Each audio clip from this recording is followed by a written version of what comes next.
Welcome to Lean Into Leadership, where we lead the conversation about anything and everything leadership related. On today's episode, Vernique Jackson joins the show.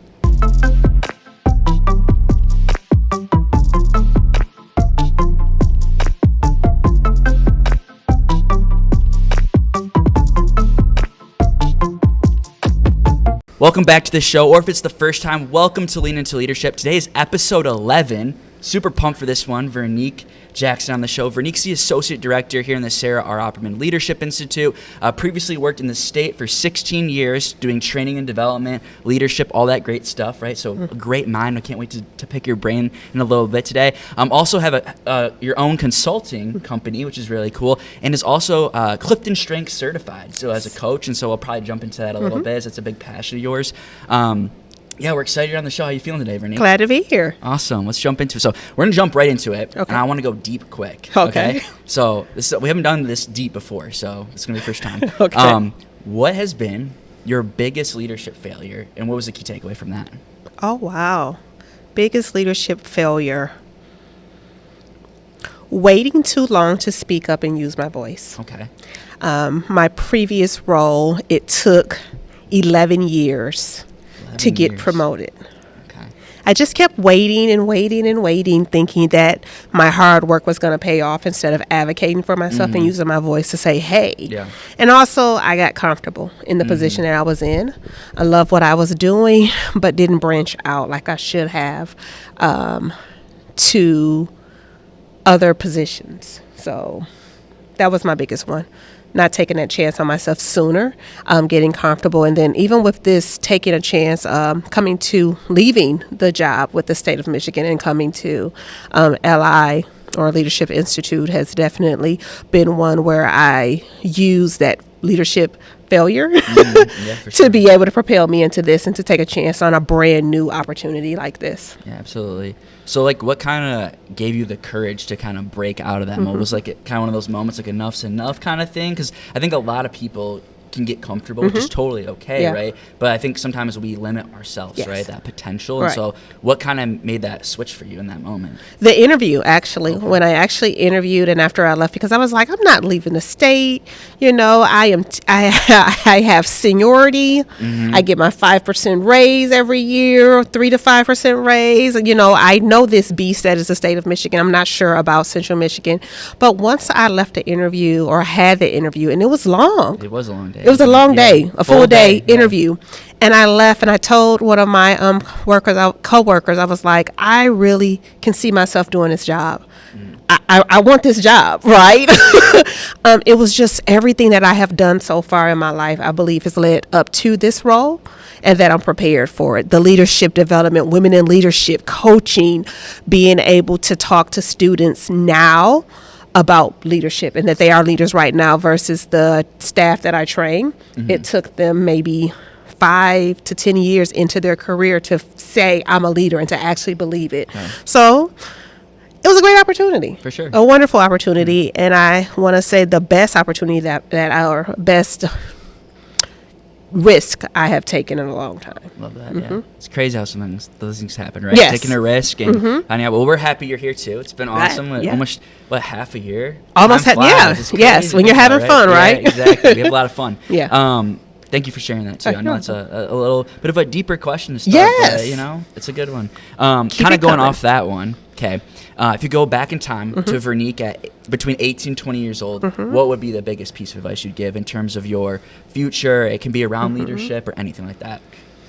Put yourself first. Okay. It's okay to be selfish with your time, with your gifts, your talents, and be able to put yourself first and do things that make you happy. It took me a long time to realize that. And be okay with being who you are. Yeah. Right. Once I took the CliftonStrengths, I was like, oh, I'm not weird. I'm not crazy. It made sense. So I think also just embracing who you are, learning about yourself, and taking it, the good, the bad, and the ugly, and being able to use that to propel you. Love that. Yeah. That's great. Good advice. I bet young Vernique would like to do that for sure. Yeah. Yeah. So I don't think she would have made some different choices. But also I have to say, I think everything happens for a reason. Yeah, for sure. That's that connectedness from CliftonStrengths coming in where if I didn't go through some of the things that I went through, I don't know if I would be able to support, help, influence how I am now without have gone through it. So I'm happy for those growing pains, because they have taught me, developed me, and I don't think I would change it though. Right. Not too much. Yeah. Yeah.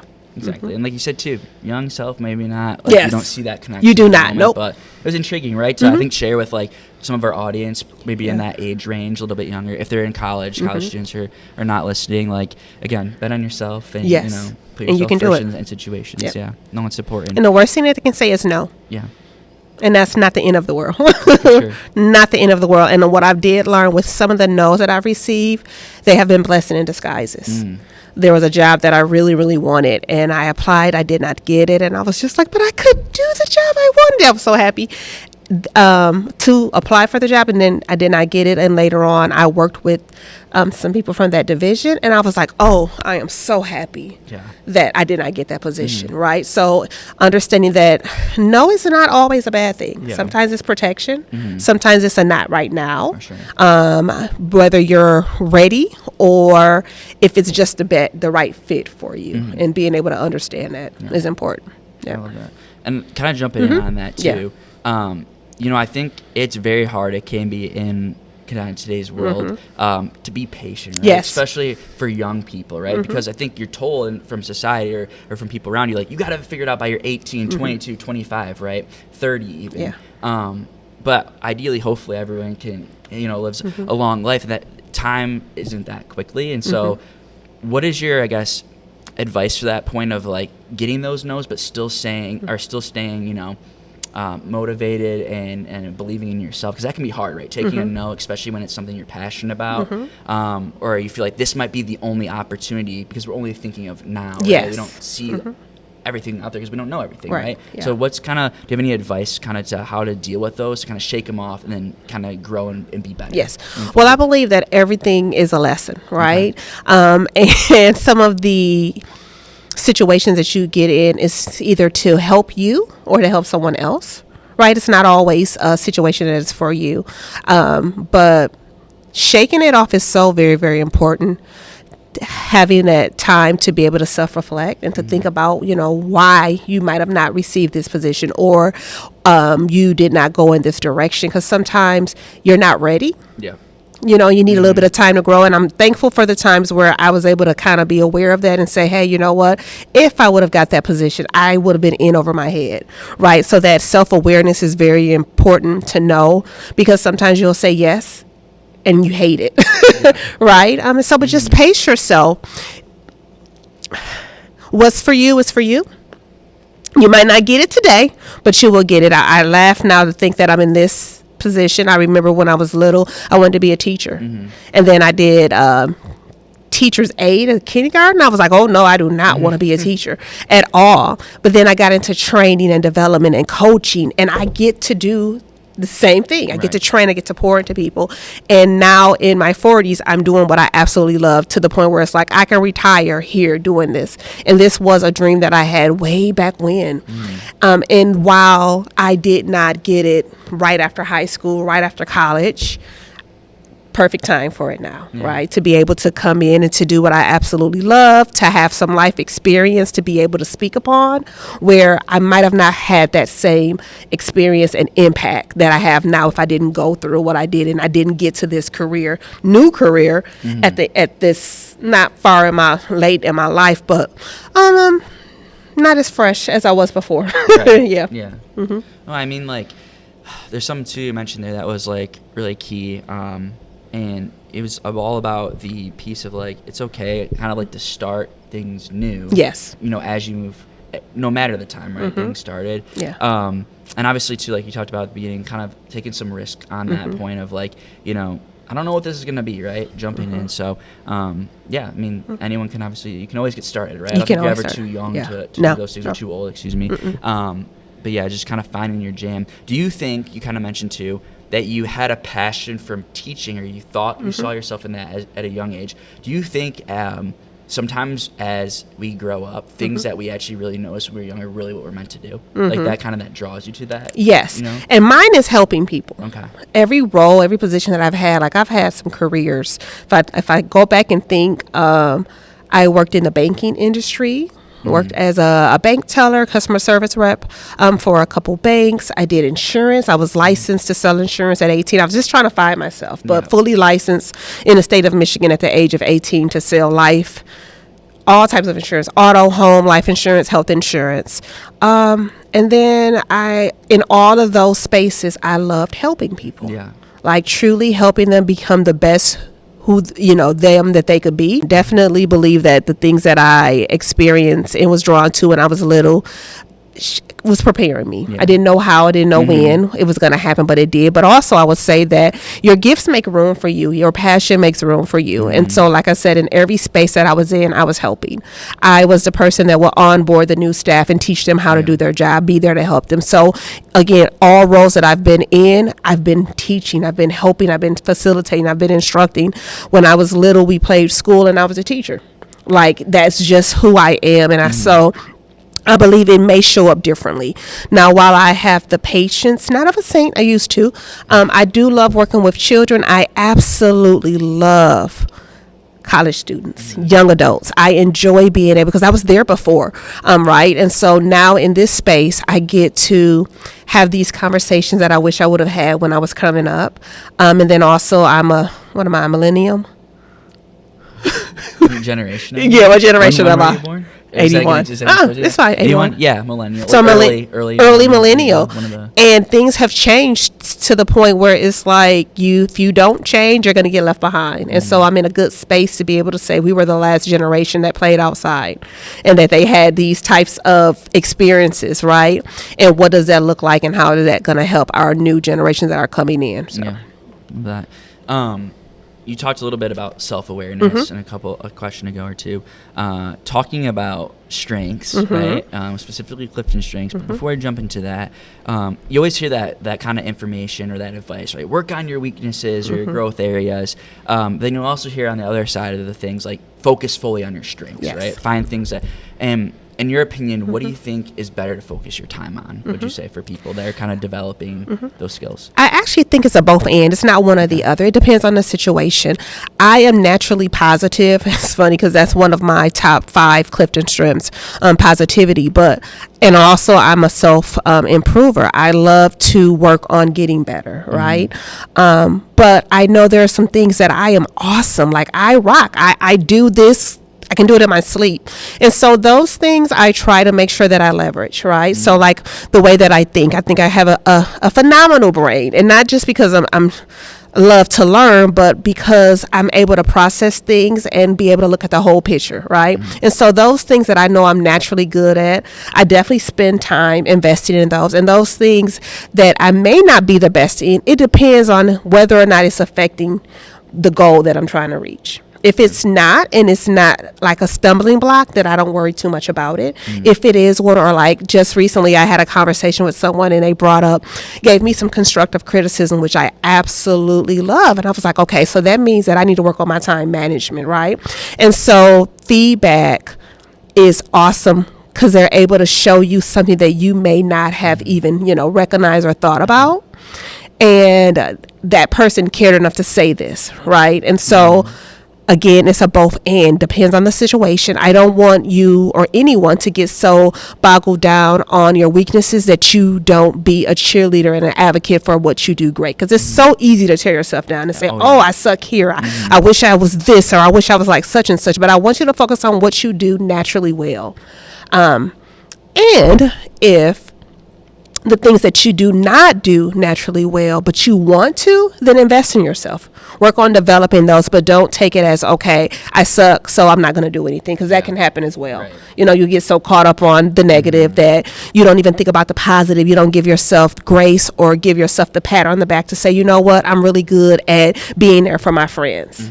Right? Might not be the best person when it comes to math, but listen, if you can balance your checkbook, right, you can pay your bills, you're pretty good. Now, some of that stuff, that's what Excel spreadsheet and calculator and all that stuff is for. So don't be too hard on yourself. Love that. Yep. I think too, like being realistic about that's important. Yeah. And navigating that. I think I get this question a lot from young adult students, whatever you want to popularize them as, but is I don't know what I want to do, and I don't know what I'm good at. What are some tips to help figure that out for someone? So the first thing is I would say, think about something that you can do all day long and enjoy doing it, and you would do it without getting paid. So that's the first step. You figure that out. What is something that that you truly enjoy doing and you get lost when you're doing it? Most times that'll kind of show you or help you kind of figure out, okay, what area where I may be able to work in. So like for me, I love helping people, right? So what does that look like? I like helping people find a job, interviewing for jobs. That's how I created my business. I started off revising resumes and helping people prepare for an interview through mock interviewing. I'm good at it. I enjoy doing it. It's something that's fun to me. So being able to find what you enjoy doing and you're good at, and not even necessarily that you're good at, because my first resume that I wrote, I'm like, who did this? But it took some time. It took me, again, working on improving, being better, getting that feedback, having those trusted people in my life that I know supported me, and that actually would give me the truth, right? That's definitely important that you're going to need. You're going to need some people in your corner that'll be able to say, hey, you know what I see about you? Another great way is to ask someone, what do you see when you see me? Yeah. What do you see as a strength? What do you see that I'm really good at? Because sometimes you think it's nothing, right? But there's others that cannot do it at all, Yeah. So having those conversations with those that are close around you, trying new things. First thing is figure out how you learn. I think that's very important. And then how you process information will be helpful as well. Yeah.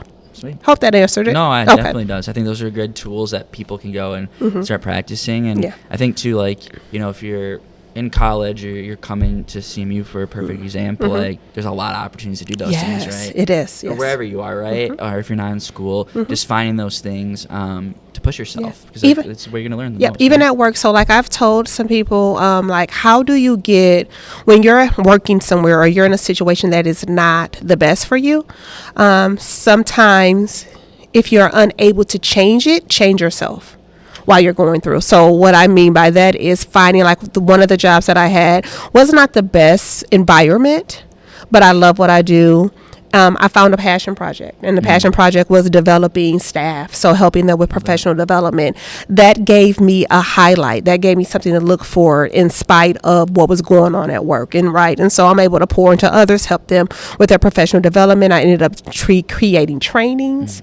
When I moved into another position, it became a training that was offered across the entire state, and so that was just taken from a passion project and a way for me to kind of keep myself grounded and happy. And I had some type of happiness in spite of the environment that I was in that was not the best.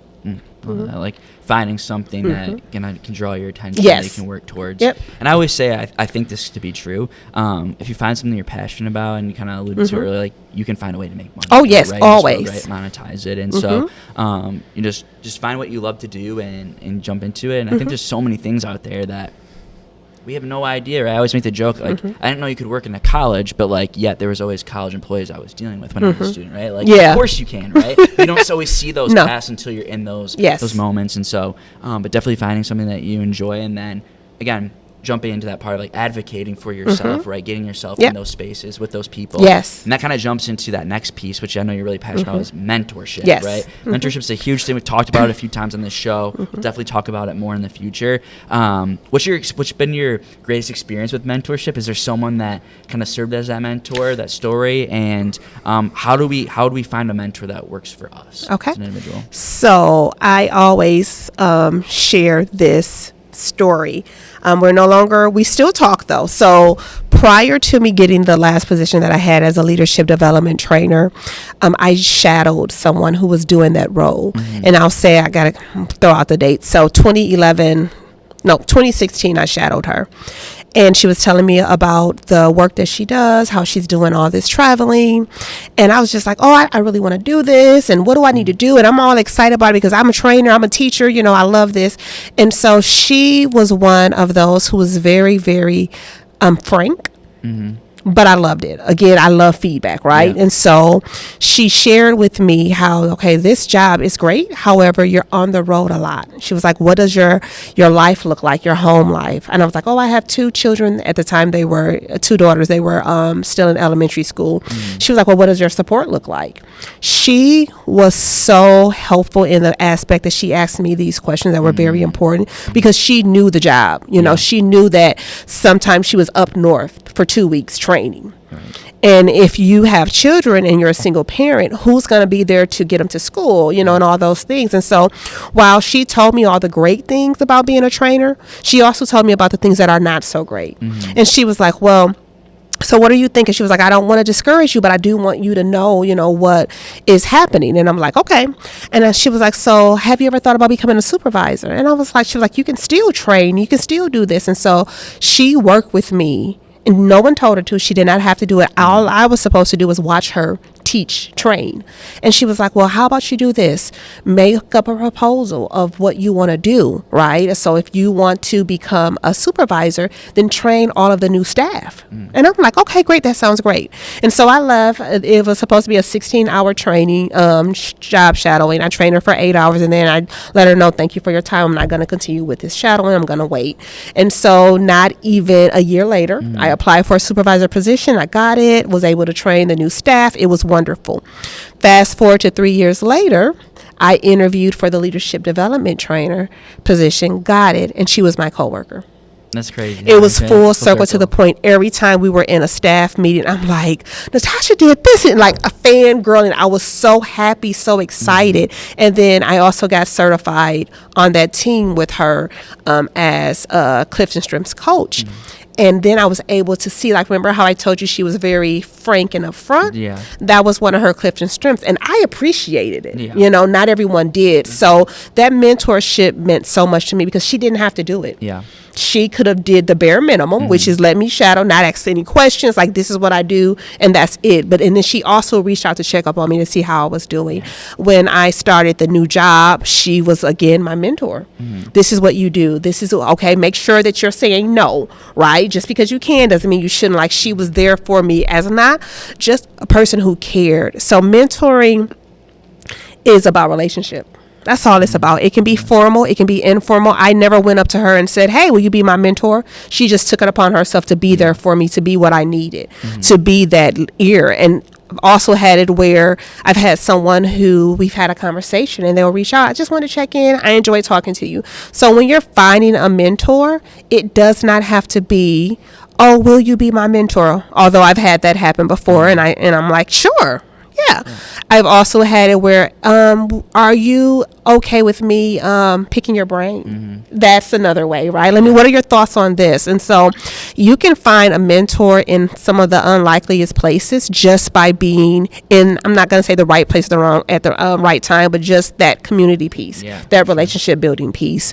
You never know who has experience or who has answers or who can support you in whatever endeavor you're trying to do. But mentoring is so important, being a mentor and also mentoring others.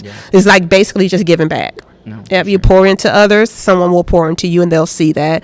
And so I'm a strong advocate for the power of mentorship, because it has made a really great difference in my life. And actually, even thinking about how I got this position, someone told me, and like now I see her as a mentor, was willing to talk to me about the position and say, hey, okay, this is what's going on, and did an E introduction. And now I've been able to partner with her with Women in Leadership, Dr. Amy McGinnis. She's been phenomenal. And like, again, I haven't said to her, hey, will you be my mentor? Right. But she reaches out if there's something going on. She's able to support, or if she sees me, hey, Vernique, just checking in. And again, never had that conversation of you being my mentor. It's just about building those authentic relationships. Absolutely. Thanks for sharing that. Yeah. Mentorship's so powerful. Yes. Like you said. And, you know, sometimes it can be, you know, you get into a spot where you maybe are mentoring more than being mentored. Yes. But I think even those great mentors are still being mentored in some way, right? The idea of that continuous life learning, right? And not getting into that closed mind. Correct. I know as a mentor, in your, I guess, experience, how many people can you mentor at one time? Because it could be a lot, right? Especially if you have a lot of influence with people, right? Or people really look to you for that guidance. Sometimes just because of your time, like, you have to say no. Like, in your experience, what does that look like for you? It depends, because actually I still have mentor one-on-one relationships with previous colleagues from the state of Michigan. Okay. Some of them are on a need basis. Some of them are weekly, just checking in. Some of them, I mean, it kind of depends on what you're capable of doing. I have one where we meet once a month for an hour and we check in, or I have another one where she'll reach out to me if she just needs help with so with her area that she needed was confidence and when she's communicating. And so if she's having a crucial conversation, she's like, Vernique, I'm having this conversation on Friday. I need to walk through what I'm going to say. This is what I want to do. What are your thoughts on there? So it kind of depends. I've even had people just step into the office just to talk. Yeah. Right. And so it's what you make it. It could be a text message. It could be, for those that are on social media, sharing tips and tricks on LinkedIn, right? Sharing an article that might be helpful. There's so many different ways that you're able to mentor. Yes, the one-on-one in person is great, but there's other ways in this digital world that we live in that you're able to share that information and be able to virtually, oh my goodness, across the world, be able to still mentor. So a lot of people, I will say, the most that I've mentored has been in one setting about 12 at one time. But they were all in different forms. Some were one-on-one. Yep. Some was 30 minutes. Some was in half an hour. I got a lot of my mentees when I was training women in leadership. Yep. Yeah. Awesome. Love that. How do you lead when jumping into something new without overstepping, which you kind of just went through that, right, in your career transition. But I think sometimes people maybe hold themselves back a little bit because, like, I don't want to come in and make these changes, but I still want to make that impact in organization. I'm thinking, in this kind of scenario, new students come into a new place, maybe into a new organization. They have these great ideas, they're passionate. But sometimes, let's be real, there's some types of status quo, sometimes in organizations or structures. Like, how can you be a disruptor, but in a healthy way and kind of empower that leadership? First, finding your voice and using your voice. Finding your circle of people, right? I said that's the biggest thing that I've done since I've been here is finding my people, finding those that have my back, but also are going to provide me with that constructive feedback. And also, again, I talked about it before, knowing yourself is so very, very important. There are some things that without a shadow of a doubt, you are wonderful at.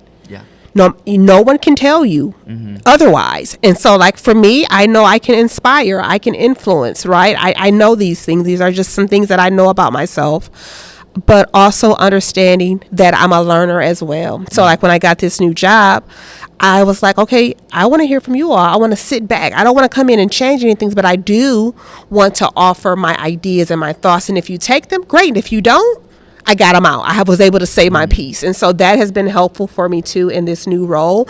Luckily in this new role, I have a very collaborative team, right? Where we're able to talk things out. We're able to not so much stay in our lane, but we're a really great team that works together. And so it has been very easy to be able to say, hey, did you think about this? And then I guess for me, I bring in a different perspective, not being in higher ed.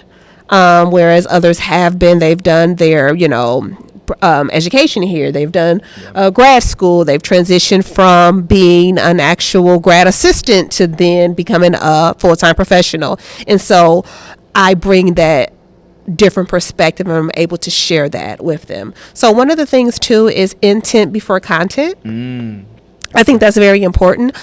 So being able to say your intent is this. My intent is not to change things. Right. My intent is to bring a different perspective or some additional ideas and then say what these additional ideas, what these suggestions are so that a person is not feeling like you're coming in and taking over. So hopefully in my role, I've been able to do that. And then also I know how to fall back. I think that's very important too.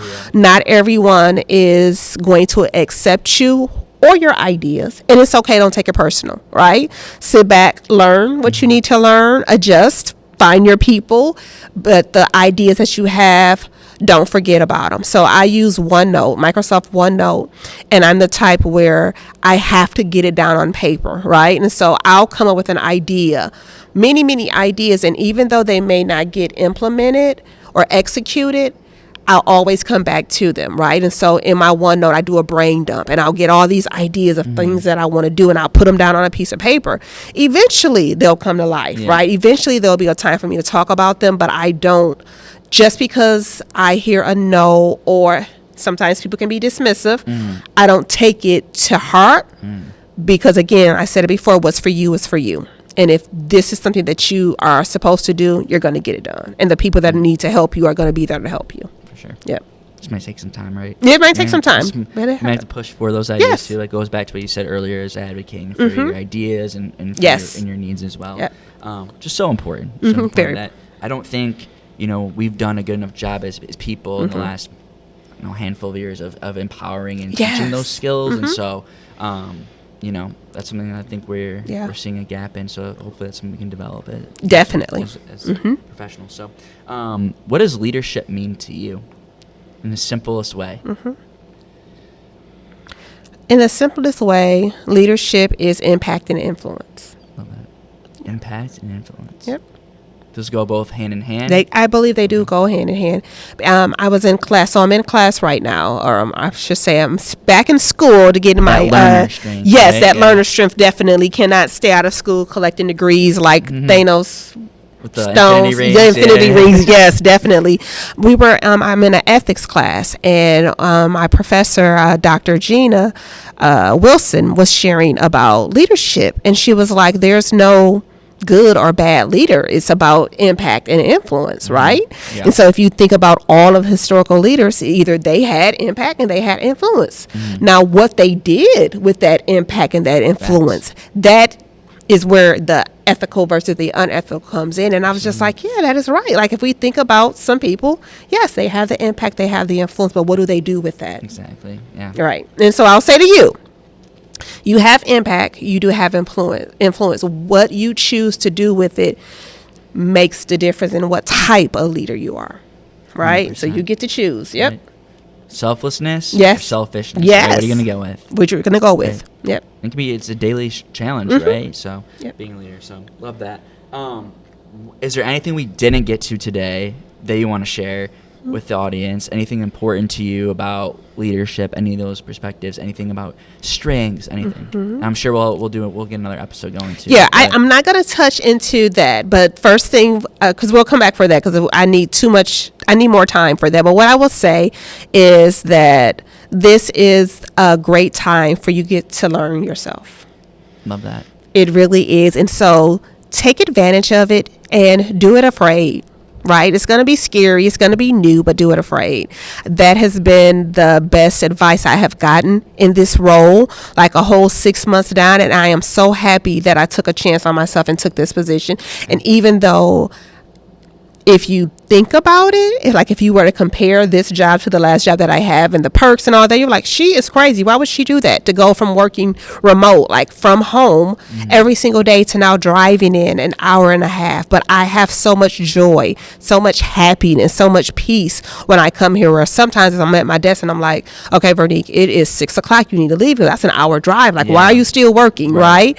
But I look forward to coming to work. So being able to find that joy, that thing that makes you happy, even though it may look crazy and weird to someone else. Because I was told, like, you are crazy. Why would you give up that job for this? And I'm like, you just got to do you. You just got to do you. Yep. So do you. Yourself. Yeah. Yep. Do you. And do you afraid. And if you need anyone, I am in office Powers 131. Come in. I am available. I love to meet new people. I'm a people person. I have the nickname TT. So definitely looking for some more nieces and nephews that I'm able to just support in whatever that looks like. If that's coming in because you need some candy, you need a squishy toy, you just need to get away and be in another space and work. I've had some people come into my office, we listen to music and they work. That's it. Just hang out. We don't talk. They're on their laptop working. I'm on mine, but they're just in that space, So again, Powers 131. Come on over and see me. Let me get to know you. You get to know me. Love that. And like you said too, find those passions. Yes. Could you imagine a world where everyone did something that they loved? Oh my God, goodness! You know how happy people, Yes, and how much we would get along. Oh my God, Yeah. that was my vision, by the way. Uh-huh. One of our programs, so you have to check out if you're a student Okay. here. But yeah, get involved in the LI. Super Yes. cool place. Great way to build community, and just get yourself, and if you have the opportunity to get involved. So Yes. do that. So we do have a tradition on this show. Oh, okay. So we have our previous guest that Uh-huh. gets to ask our next guest a question without knowing who it is. Okay. A question around leadership. Uh-huh. And so did that previous episode. I'm going to ask you that question. Okay. So you have to answer that kind of on the spot. Uh-huh. And then we'll have you ask a question for our next guest. Without Okay. knowing who it is. Can Okay. I get it? Yes, So I kind of got it. cycles? Cool. Yes. All right. So that question was, what does sense of belonging mean to you? And then how do you build that in your workspace? Oh, wow. So sense of belonging is I feel like I'm supposed to be here. And how I build this in my workspace is providing a space for you to be yourself. I show up as myself. I share, like I give a disclaimer, which I think put people at ease, right? Because I love myself, right? And when I say that's funny, I love myself, but like I'll say, hey, I am a ball of energy at 7 o'clock in the morning without coffee, right? And so I understand, I am not everyone's cup of tea. And that's okay because I am espresso. Like, I'm coffee with a shot of espresso. And I've been to the point where I'm okay if you don't like me because I like myself. And so that's what I will say. That's how you create that. You will find your people. I have those that look forward to that energy. They love it. It, as they say, it inspires them, right? They come if they're having a bad day. Let's go talk to Vernique. Let's come in her office, And so I'll say that's how I create that sense of belonging. First, being comfortable with myself, and then inviting you, whoever you are, to be comfortable with yourself and to see and share and to spotlight the things that you may not see that I see. So like Brandon is awesome and rock star, but he's so humble. He's so humble. And I'm like, hey, I need for you to be bold in who you are because you are awesome, right? And so take those chances, right? And so that's another way of I want you to be your best self. And if I can encourage you, if I can be there to support you in any part of that journey, then I'm going to do so. Sure. Love that. Amazing. Always staying authentic to who you are, yes. to you, and that piece of like that power within, right? Of yes. loving yourself, right? It's that thing, right? Like, how can you love other people if you don't love yourself? Exactly, Right? it's how hard. Can you take care of other people if you don't care of yourself? Exactly. Right? Yep. And you cannot pour from the empty cup. You'll hear me saying that in every training, workshop, facilitation that I do because it's so important. I want you to be the best you. So that means take time for yourself, manage your plate. For those that were in Women in Leadership, you know what that means. Please manage your plate wisely, and it's okay to say no. Or not right now. Awesome. Yep. All right. Now, what question are you going to ask the next guest? Oh, my goodness. Anything connected to leadership, anything you want. We talked about today. I would like to know what... I don't know what I wanted to know. You put me on the spot. I did put you on the spot. Yes. You did not question prepare you've me. been wanting to ask a random stranger? Like, anything? What makes you happy? Oh, makes you happy. That's a good one. Yeah. When it comes to leadership, like we just said that, like you have to take care of yourself. Like I want to know what makes people happy. What makes people happy? Yeah. So sweet. Well, you have to tune in next episode to see who's going to answer that question. Okay. What makes you happy? I love that one. Simple, but could be so deep. Yes. Right? Vernique, pleasure to have you on the show. Thanks for Thank you, being Frank. here. It's a lot Great of to be fun. here. Yes. I'm excited for when we get to do this again. Another Yes. episode. Definitely coming. CliftonStrengths version. Yeah, yes. I think so. Yeah, you have so much knowledge and passion within Yes. that area. But for those of you viewing, thanks again for tuning in. Check back for more episodes in the future. And for now, keep leading the way. Take care. Peace. Awesome.